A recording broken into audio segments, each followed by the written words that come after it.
Dengan Riza di sini ketemu lagi di kuliah kita akuntansi manajemen kuliah ke-11 mengenai biaya, kualitas, dan produktivitas. Sebelum kita mulai videonya ada baiknya untuk diklik tombol subscribe-nya dan diklik loncengnya agar selalu mendapatkan notifikasi dari kuliah-kuliah kita selanjutnya. Definisi kualitas. Kualitas adalah ukuran relatif dari kebaikan. Mendefinisikan kualitas sebagai kebaikan merupakan makna yang sangat umum, yang tidak memiliki makna operasional. Secara operasional, produk atau jasa yang berkualitas adalah yang memenuhi atau melebihi harapan pelanggan. Dengan kata lain, kualitas adalah kepuasan pelanggan.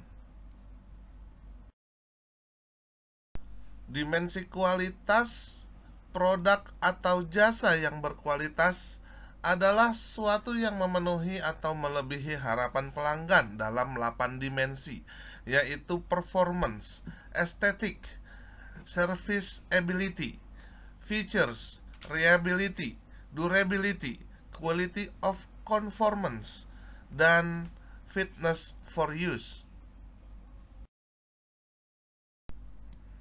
Biaya kualitas adalah biaya-biaya yang timbul karena mungkin atau telah terdapat produk yang kualitasnya buruk atau tidak memenuhi harapan pelanggan. Biaya kualitas dibagi menjadi 4 kategori antara lain. Yang pertama biaya pencegahan, yang kedua biaya penilaian yang masuk ke dalam aktivitas pengendalian. Selanjutnya yang ketiga ada biaya kegagalan internal dan biaya kegagalan eksternal yang masuk dalam aktivitas kegagalan atau failure activity. Selanjutnya untuk pengukuran rasio. Dari rasio total biaya kualitas yaitu sama dengan total biaya kualitas dibagi dengan penjualan.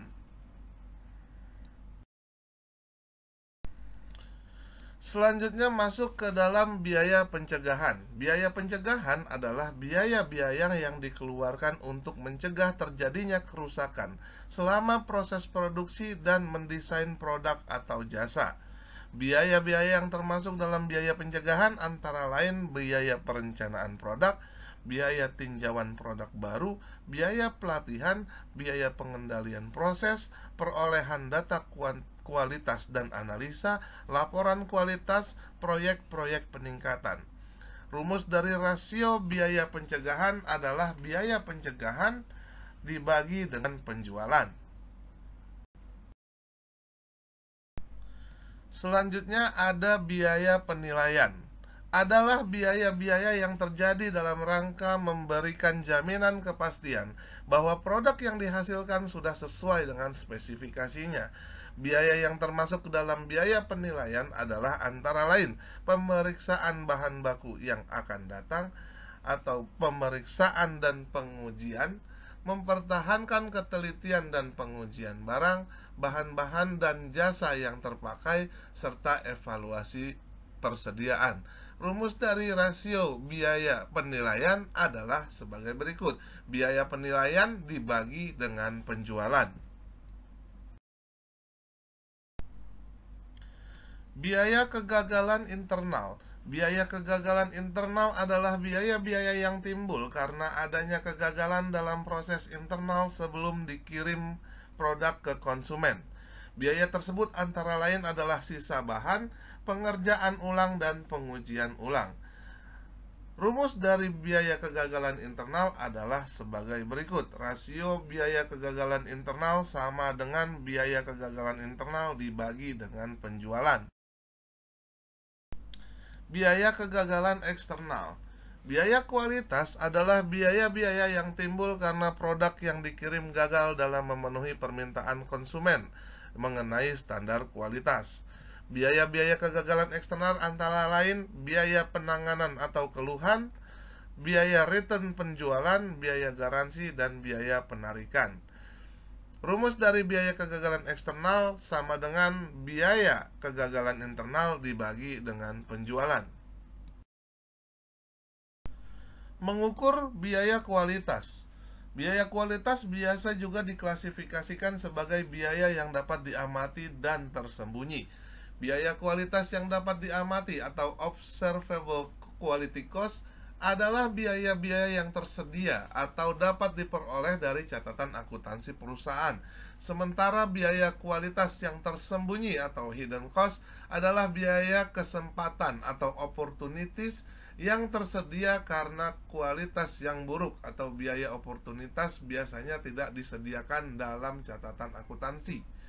Biaya-biaya kualitas yang tersembunyi yang bisa sangat signifikan adalah harusnya diestimasi. Selanjutnya, meskipun mengestimasi biaya kualitas yang tersembunyi sangat sulit, akan tetapi dapat dihitung dengan beberapa metode, yaitu metode pengali atau pengganda atau multiplier method. Selanjutnya ada metode penelitian pasar atau market research method dan goal post performance. Sebuah sistem pelaporan biaya kualitas memiliki arti penting bagi perusahaan yang menaruh perhatian serius terhadap perbaikan dan pengendalian biaya kualitas. Langkah perhatian serius yang paling sederhana dalam menciptakan sistem semacam itu adalah menilai biaya kualitas aktual saat ini. Pencatatan biaya kualitas aktual secara terperinci berdasarkan kategorinya dapat memberikan dua masukan atau pandangan penting. Pertama, catatan tersebut mengungkapkan besarnya biaya kualitas dalam setiap kategori yang memungkinkan para manajer menilai dampak keuangannya. Kedua, catatan tersebut menunjukkan distribusi biaya kualitas menurut kategori yang memungkinkan para manajer menilai kepentingan relatif dari setiap kategori. Pentingnya biaya kualitas terhadap segi keuangan perusahaan dapat dinilai lebih mudah dengan menampilkan biaya-biaya kualitas sebagai persentase dari penjualan aktual. Ada dua pandangan mengenai biaya kualitas optimal, yaitu pandangan tradisional yang mengacu pada pencapaian tingkat kualitas yang dapat diterima, dan pandangan kontemporer yang dikenal sebagai pengendalian kualitas total. Setiap pandangan menawarkan kepada para manajer masukan atau pandangan tentang bagaimana biaya kualitas sebaiknya dikelola. Berikut ini adalah contoh laporan biaya kualitas dari Johnson's Product per 31 Maret 1998. Untuk pencegahan, total biayanya ada 115.000 dengan persentase dari penjualan atau rasio dari biaya pencegahan adalah 4,11. Selanjutnya, untuk biaya penilaian totalnya adalah 68.000 dengan rasio biaya penilaian sebesar 2,43. Selanjutnya ada biaya produk atau produk gagal internal dengan total nilai biaya kualitas 85.000 dan rasio terhadap penjualan adalah 3,04. Selanjutnya ada biaya produk gagal eksternal dengan nilai total biayanya adalah 65.000 dengan rasio biaya produk gagal eksternal adalah 2,32. Sedangkan rasio dari total biaya kualitas adalah 11,9 terhadap penjualan.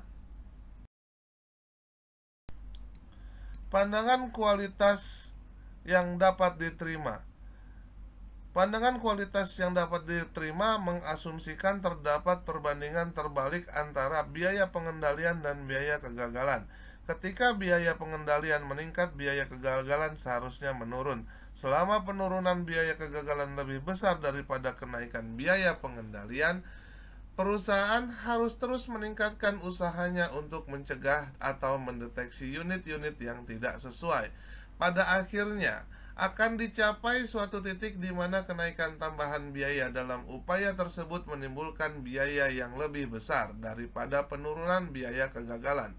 Titik ini mewakili tingkat minimum dari total biaya kualitas.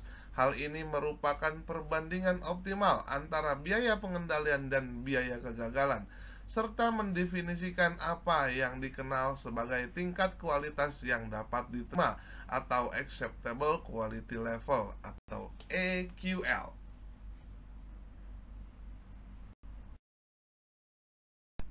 Selanjutnya ada pandangan cacat nol. Sudut pandang EQL didasarkan pada definisi produk cacat tradisional. Dalam pengertian klasik, sebuah produk dikatakan cacat apabila kualitasnya berada di luar batas toleransi atau karakteristik kualitas. Menurut pandangan ini, biaya kegagalan timbul hanya jika produk tidak sesuai dengan spesifikasi dan terdapat perbandingan terbalik optimal antara biaya kegagalan dan biaya pengendalian. Pandangan EQL mendukung produksinya sejumlah barang cacat tertentu. Model ini digunakan dalam dunia pengendalian kualitas hingga akhir tahun 70-an, ketika model EQL ditentang oleh model cacat nol atau zero defect model. Intinya, model cacat nol menyatakan keunggulan biaya akan diperoleh dengan mengurangi unit cacat hingga nol. Pada pertengahan 1980-an, model cacat nol ini lebih disempurnakan dengan model kualitas kokoh atau robust quality model. Menurut pandangan tokoh ini, kerugian terjadi karena diproduksinya produk yang menyimpang dari nilai target. Semakin jauh menyimpangnya, semakin besar pula nilai kerugiannya.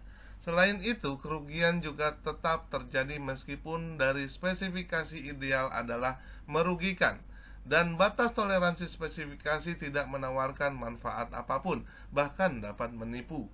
Model cacat nol menekankan pada biaya kualitas dan potensi penghematan dari upaya yang lebih besar untuk meningkatkan kualitas. Ingat faktor pengali pada Westinghouse Electric.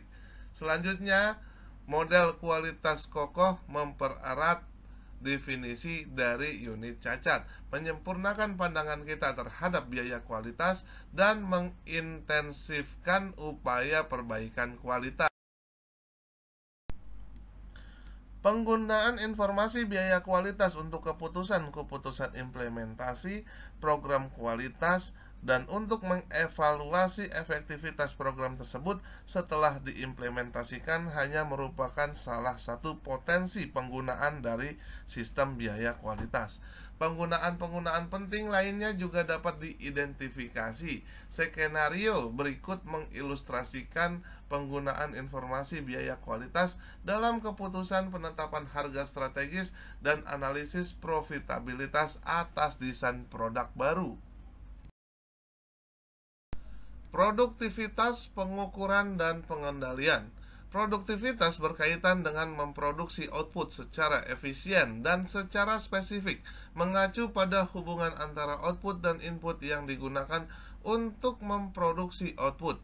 Efisiensi produktivitas terjadi pada saat dua kondisi terpenuhi, yaitu untuk semua perpaduan input yang akan menghasilkan output pada tingkat yang ditentukan. Tidak ada satu komponen input pun yang digunakan melebihi yang ditentukan untuk menghasilkan output tertentu. Yang kedua adalah pada berbagai perpaduan untuk memenuhi kondisi pertama yang dipilih adalah perpaduan dengan tingkat biaya terendah. Pengukuran produktivitas dapat dilakukan dengan 3 cara, yaitu produktivitas parsial, produktivitas multifaktor, dan produktivitas total.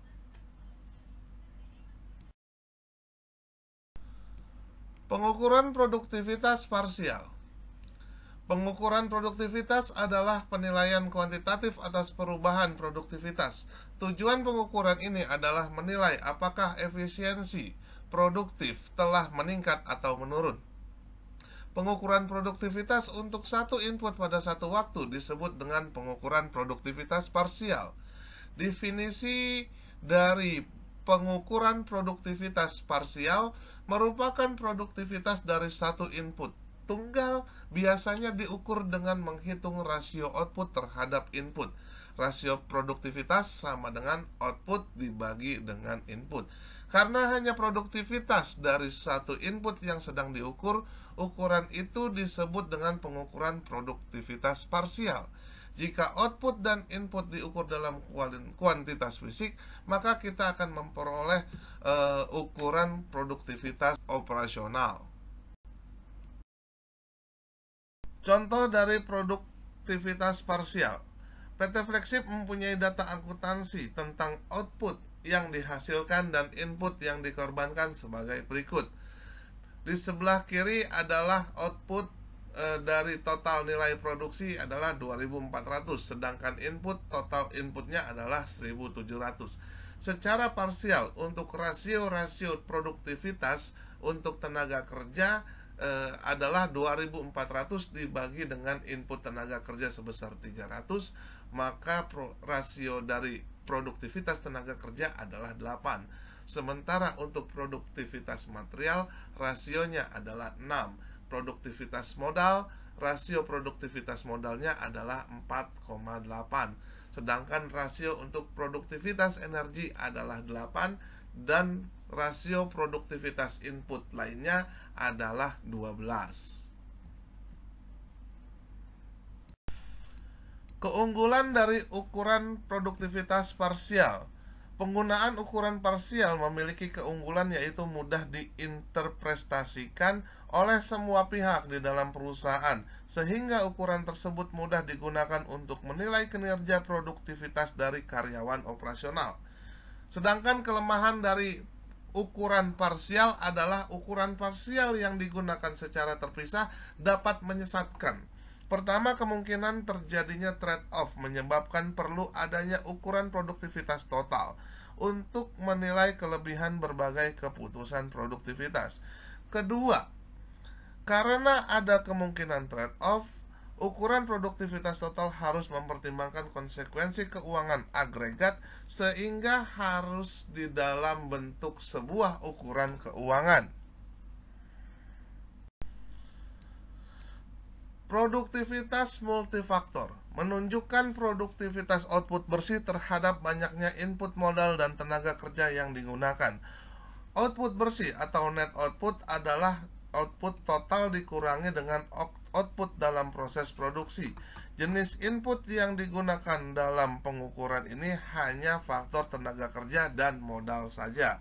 Rumusnya adalah produktivitas multifaktor adalah keluaran atau output dibagi dengan beberapa masukan.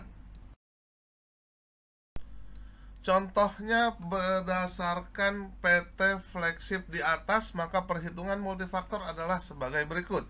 Produktivitas multifaktor sama dengan output bersih dibagi dengan input tenaga kerja ditambah dengan modal. Output bersih sama dengan total output dikurangi dengan input material ditambah input jasa yang digunakan, yaitu sebagai berikut. 2400 dikurangi 400 ditambah 300 ditambah 200 sama dengan 1500.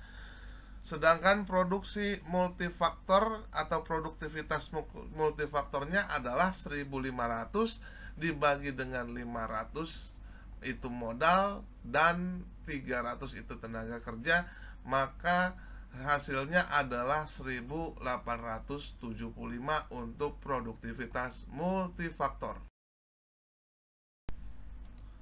Pengukuran produktivitas dari seluruh input disebut pengukuran produktivitas total. Dalam praktiknya mengukur pengaruh dari seluruh input mungkin tidak diperlukan. Nah, perusahaan hanya mengukur produktivitas dari faktor-faktor yang dianggap sebagai indikator relevan bagi keberhasilan dan kinerja perusahaan. Jadi, pengukuran produktivitas total dapat didefinisikan sebagai pemfokusan perhatian pada beberapa input yang menunjukkan keberhasilan perusahaan secara total. Rumusnya adalah rasio produktivitas total sama dengan total output dibagi dengan total input. Contoh dari produktivitas total berdasarkan PT Flexship di atas, maka perhitungan produktivitas total adalah sebagai berikut. Produktivitas total sama dengan total output dibagi dengan total input dikurangi dengan modal. Maka total produktivitas total adalah 2400 dibagi dengan 1700 dikurangi dengan 500 modal. Maka Didapat angka 2400 dibagi dengan 1200, maka hasil dari produktivitas atau rasio produktivitas total adalah 2. Komponen pemulihan harga. Selisih antara perubahan laba total dan perubahan produktivitas terkait dengan laba disebut dengan komponen pemulihan harga atau price recovery component. Komponen ini adalah perubahan pendapatan dikurangi dengan perubahan biaya input dengan asumsi tidak ada perubahan produktivitas. Oleh karena itu, komponen pemulihan harga mengukur kemampuan perubahan pendapatan untuk menutupi perubahan biaya input dengan asumsi tidak ada perubahan aktivitas.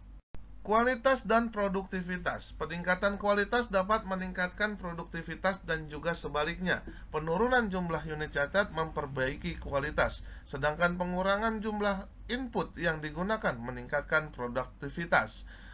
Sebuah perusahaan mungkin saja memproduksi barang dengan sedikit atau tanpa cacat, tetapi masih bisa menjalankan proses yang tidak efisien.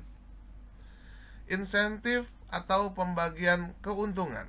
Insentif pembagian keuntungan adalah pemberian insentif uang tunai bagi seluruh tenaga kerja perusahaan yang menjadi kunci pencapaian kualitas dan produktivitas. Quotes for today. God is number one, family is a priority, and success is a must.